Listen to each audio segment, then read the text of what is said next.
Hello, my name is Patricia Gostick. I'm the author of McClelland, Barclay, Painter of Beautiful Women and More, and I'd like to share with you why I wrote this book. There are perhaps 5 reasons. Firstly, it was because of my passion for McClelland Barclay. I discovered him when I bought my first book about vintage costume jewelry in 1999. It was by Fred Rezazadeh, and he showed 2 pieces of jewelry by McClelland Barclay.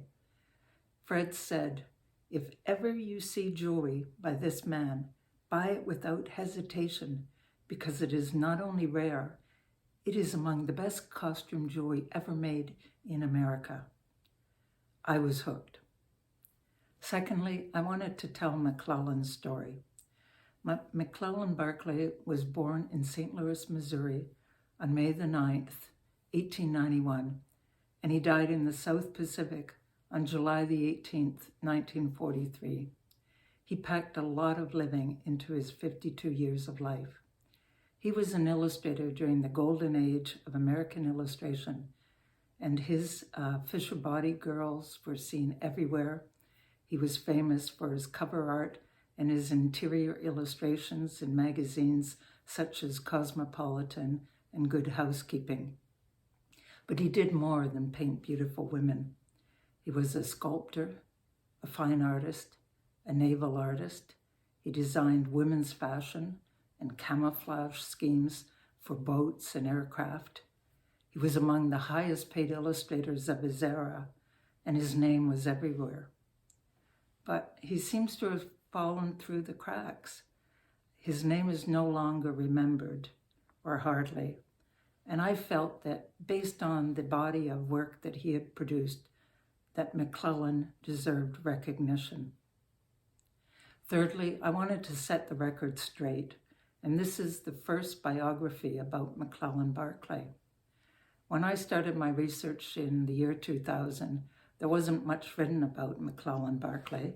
There were a few contemporary articles by Frederick Terabah and Sandra Todaro, and one in the annual of the Society of Illustrators, as well as short pieces in some of the anthologies of the lives of American illustrators. But really, there were a lot of discrepancies in what I was reading.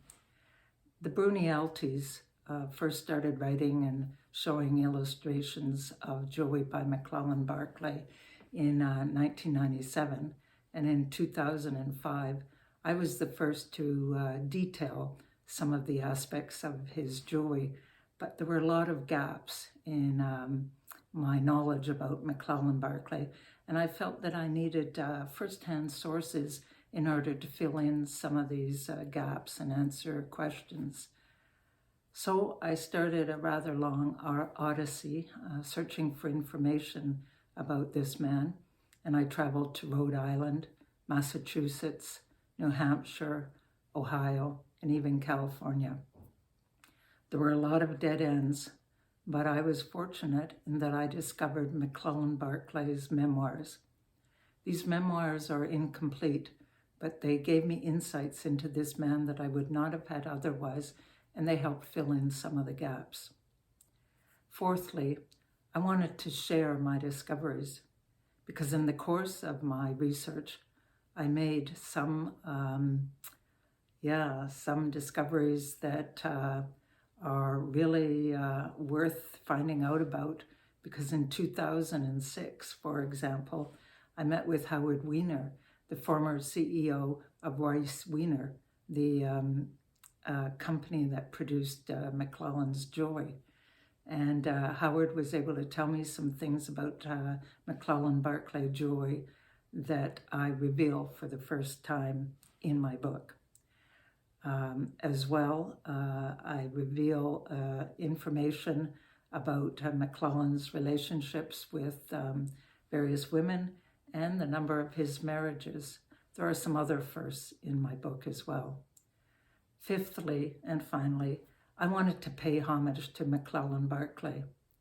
He was not only an artist, he was also a patriot. It was while he was doing artwork for the Navy that he was killed.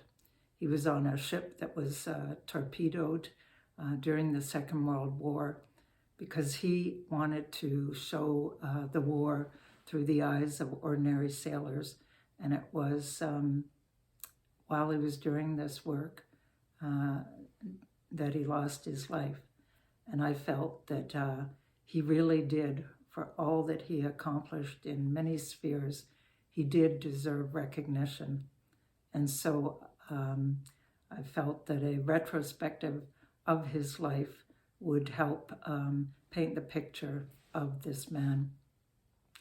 So after you've read my book, I hope that you too will be as passionate about McClelland Barclay as I have been for the last 20 years. Thank you very much.